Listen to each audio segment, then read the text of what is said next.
बात करते हैं किन्नौर कैलाश की। हिमाचल प्रदेश के किन्नौर जिले में स्थित किन्नौर कैलाश को वह स्थान माना जाता है जहां भगवान शिव ने माता पार्वती से मुलाकात की थी। हिंदू पौराणिक कथाओं के अनुसार भगवान शिव हर सर्दियों में किन्नर कैलाश शिखर पर हिंदू देवताओं की सभा आयोजित करते थे। महाभारत के अनुसार माना जाता है कि अर्जुन को यहाँ भगवान शिव से पाशुपतास्त्र प्राप्त हुआ था। किन्नर कैलाश में स्थित इस शिवलिंग की एक खासियत यह है कि यह दिन भर में कई बार रंग बदलता है। सूर्योदय से पहले यह सफेद होता है, सूर्योदय के बाद यह पीला होता है, सूर्यास्त के बाद यह लाल होता है और रात में यह काला होता है। पृथ्वी पर कुल 5 कैलाश हैं और किन्नर कैलाश उनमें से एक है। अन्य कैलाश मानसरोवर, आदि कैलाश, मणिमहेश कैलाश और शिखंड कैलाश हैं। किन्नर कैलाश शिवलिंगम की यात्रा आपको भगवान शिव के सबसे प्रसिद्ध निवासों में से एक के भीतर ले जाएगी। इस चोटी तक पहुंचने का मार्ग, जिसे सबसे कठिन माना जाता है, निसंदेह न तो सरल है और न ही हर किसी के लिए है। यह अद्भुत ट्रैकिंग पथ आपको क्षेत्र के कुछ सबसे आश्चर्यजनक स्थानों पर ले जाएगा, जिसमें बर्फ से ढके पहाड़, शानदार हरी भरी घाटियां और बहती नदियां शामिल हैं। माना जाता है कि किन्नर कैलाश भगवान शिव और माता पार्वती का विश्राम स्थल है। किन्नौर में रहने वाले किन्नर जनजाति को किन्नर कैलाश नाम के पर्वत का सम्मान दिया गया था। किन्नर शब्द के साथ कई पौराणिक अर्थ जुड़े हुए हैं और शिव पुराण, विष्णु पुराण, मत्स्य पुराण, रामायण और राजतरंजनी सहित साहित्य के विभिन्न अंशों में इसके उल्लेख किया गया है। महाकाव्यों का यह संग्रह किन्नरों के अर्घ देवताओं के एक विशिष्ट कबीले के रूप में सम्मानित करता है, जो नस्वर और देवताओं के बीच खड़े हैं। प्रसिद्ध कवि और ऋषि कालिदास ने किन्नौर के किन्नर लोगों के बारे में बहुत कुछ लिखा है। उन्होंने संस्कृत साहित्य की अपनी उत्कृष्ट कृति मेघदूत में किन्नरों को मधुर आवाज वाले आकर्षक लोगों के रूप में चित्रित किया और जो भगवान कुबेर के शाही दरबार में गाते और नाचते थे। किन्नर कैलाश का महत्व भगवान शिव भक्तों के लिए किन्नौर का अत्यंत रहस्यमय महत्व है। इस स्थल पर 79 फुट ऊंचा शिवलिंग है, जो एक कंक्रीट का स्तंभ है जिसे त्रिशूल जैसी दिखने वाली चट्टान पर सावधानी से संतुलित किया गया है। यह दिन में कई बार रंग बदलता है, जैसे सूर्योदय से ठीक पहले सफेद, सूर्योदय के ठीक बाद पीला, सूर्यास्त के ठीक बाद लाल और रात होने से ठीक पहले काला। पार्वती कुंड, जो समुद्र तल से 14,900 फीट ऊपर किन्नौर कैलाश पर्वत के पास स्थित है। एक व्यापक मान्यता के अनुसार देवी पार्वती ने स्वयं इस कुंड का आविष्कार किया था। पार्वती कुंड के पास एक गणेश बाग स्थित है। इसके अलावा इसे आशिकी पार्क भी कहा जाता है, क्योंकि यह वह स्थान था जहां भगवान शिव और माता पार्वती मिले थे। कथाओं के अनुसार भगवान शिव हर सर्दियों में किन्नर कैलाश में देवी देवताओं की एक सभा आयोजित करते थे।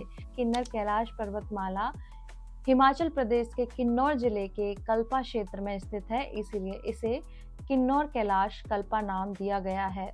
यह समुद्र तल से लगभग 17,200 फीट की ऊंचाई पर भारत तिब्बत सीमा के करीब स्थित है। किन्नौर कैलाश क्षेत्र लुभावने प्राकृतिक दृश्य प्रस्तुत करता है, क्योंकि यह राज्य के सबसे दूरस्थ और कम खोजे गए क्षेत्रों में से एक है। किन्नौर कैलाश रेंज के साथ साथ रोलंडोंग, जोरकॉन्डेन जैसे आसपास की चोटियों का शानदार नजारा देखने को मिलता है। भारत तिब्बत सीमा साथ ही जोंगसंकर और ग्रेटर हिमालयन रेंज की चोटियां इस क्षेत्र के इसके उत्तर पूर्वी हिस्से में घेरती हैं, जबकि धौलाधार पर्वत इसे दक्षिणी हिस्से में उत्तराखंड से अलग करता है।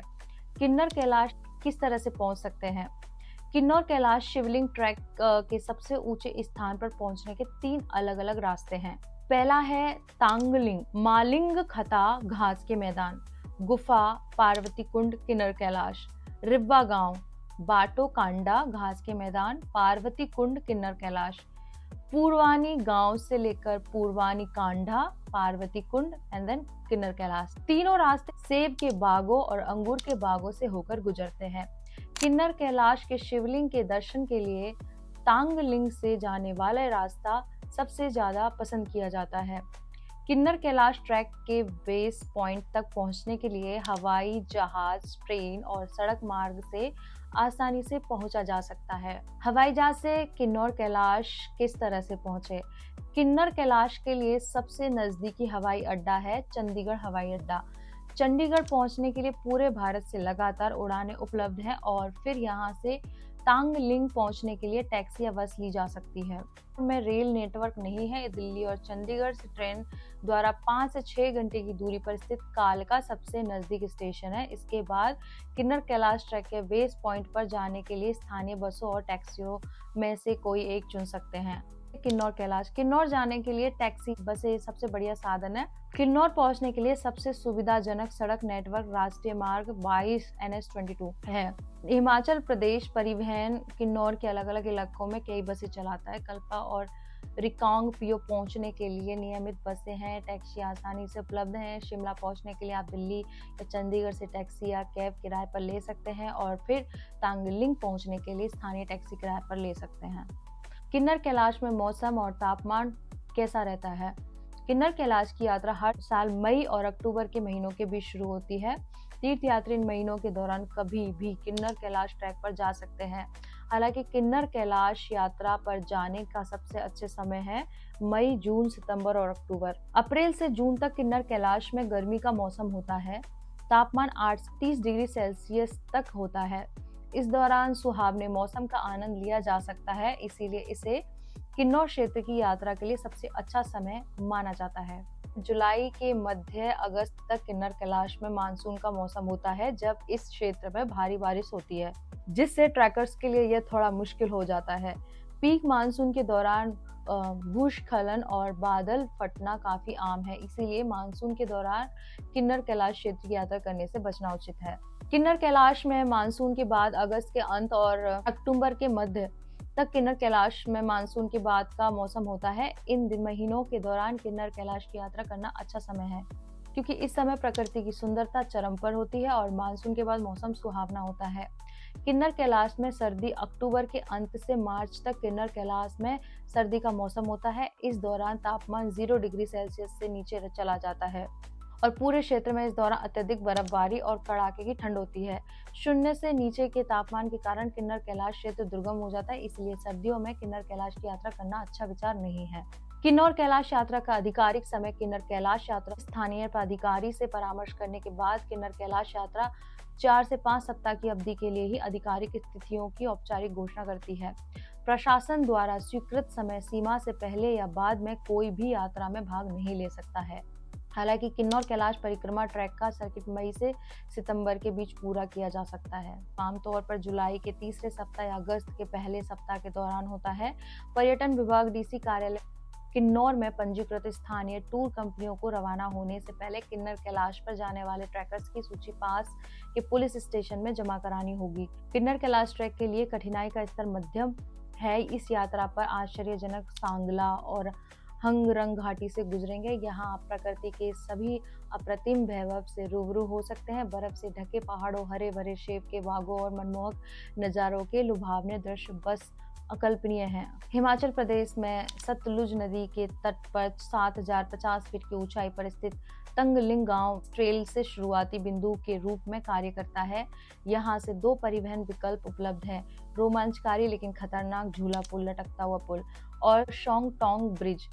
ट्रैक कुल 14 किलोमीटर का है, जहां आप तंगलिंग से मलिंग खता 8 किलोमीटर तक पैदल चलते हैं, फिर पार्वती कुंड तक 5 किलोमीटर तक चलते हैं और वहां से आप अंतिम गंतव्य किन्नौर कैलाश के लिए शिवलिंगम तक पहुंचने के लिए 1 किलोमीटर तक पैदल चलते हैं। तंगलिंग गांव से आगे कैलाश शिखर तक की खड़ी चढ़ाई में रास्ता लगभग सीधा हो जाता है और मलिंग खाटा मैदानों तक पहुंचने में लगभग 8 से 9 घंटे लगते हैं।